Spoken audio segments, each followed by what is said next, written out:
Have you ever had a dream that you are in a battle and that you lost the battle? And when you woke up, you felt sad, but you did little or nothing about it. You did not really pray hard about it. And after some years, you saw that things started falling apart around you. Can I get a witness? I do. This is because the spiritual governs the physical. And whoever does that is probably living in the physical. If God opens the person's eyes into the spiritual, then the person will understand that the spiritual not only governs the physical, but controls the physical. There's a universal law that says, no one lights a lamp and then covers it with a bowl or hides it under a bed. A lamp is placed on a stand where it lies. Its light can be seen by all who enters the house. Imagine this. You saw a problem in your community, maybe around you, and something in your mind tells you this is not right. And you became passionate about that problem for a while, thinking about the solution. And alas, a solution flashes onto your mind. You became excited for a while. But after a while, it seemed as if that solution is impossible. What just happened? I'll tell you what just happened. That is another universal principle that says, in the beginning, God created heavens and earth. The earth was formless and empty, and darkness covered the deep waters, and the Spirit of God was hovering over the surface of the waters. Then God said, let there be light, and there was light. And God saw that the light was good. Then he separated the light from darkness. God called the light day, and the darkness night. And the evening passed, and the morning came, marking the first day. This is why I say, what you've just encountered is not unfamiliar. Because right from the first day of creation, there had always been darkness, and there had always been light. God is in control of the universe. So the Spirit of God lights our candle. And then, before we know it, darkness, which I call the spirit of corruption, try to cover the light under the bed or over the bowl.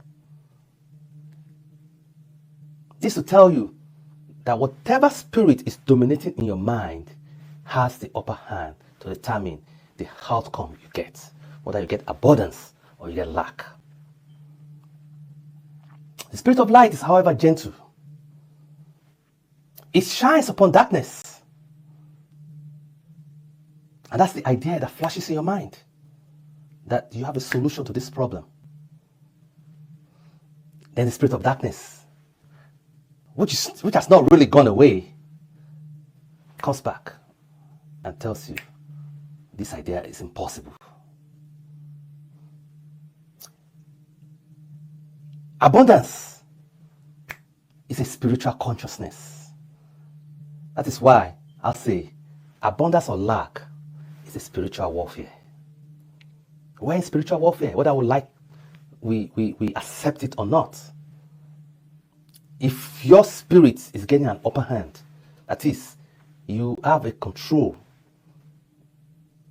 upon the light, you took upon the light that comes upon you and you run with it, you have abundance. If you allow the darkness to dwell too much in your mind, it leads to lack. That's why a universal law says, do not be unaware of the devices of the spirit of corruption. For the spirit of corruption has come to kill, to steal, and destroy your abundance. Whereas The spirit of light has come to give you life full of abundance. So you ask TBA, what do I do then? You do exactly what God did on the first day. God separated the light from darkness. So you have to be conscious, or super duper conscious, that there are two spirits that are operating in your life: the spirit of light and the spirit of corruption. And what you do? Separate them. Know exactly which one is the spirit of light and know exactly which one is the spirit of corruption. Separate them. And when you separate them, focus on the spirit of light. That's the strategy God did on the first day of creation. The very first day of creation, God separated darkness from light. And thereafter, God started working on the light. So, what do?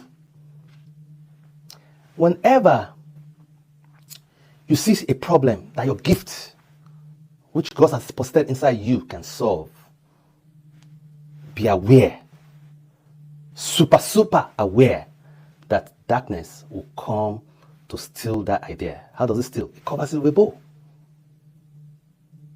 So the idea is not really gone away. It's still inside you, but it has been covered with a bow. So you need to be super conscious that these two spirits exist and therefore separate them.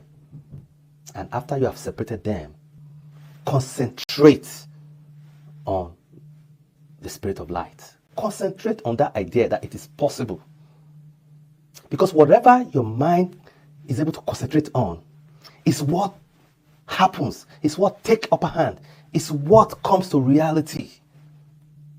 So if you have not learned anything today, learn these three strategies. Number one, be super conscious that these two spirits exist on everything you want to do. Especially when you want to move forward, you'll see the two will appear. Do exactly what God did. Separate them. And then concentrate your thoughts, your mind. Focus on the one that said you that idea is possible. And thereafter, your abundance come. Flourishing abundance will come. I will tell you, it's not easy to do that. It's not easy to be spiritually conscious. It takes a determination to be spiritually conscious. Then it's not easy to separate them. It takes a determination and knowledge of them to be able to separate them. And it's not easy. I will tell you, one of the most difficult things is concentrating our mind. And that's why we have several videos on concentrating our mind, concentrating our thoughts on what is good, on what will give us abundance, and not what will give us lack. And we won't stop, because we know this is where the spirit of corruption has had upper hand in many people's lives, leading them to lack.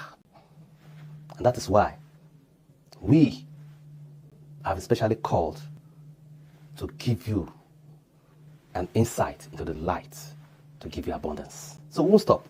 We'll continue to give you strategies to concentrate your thoughts, to concentrate your mind on what is possible, or the possibility of the idea that flashes upon your mind that your gift can solve.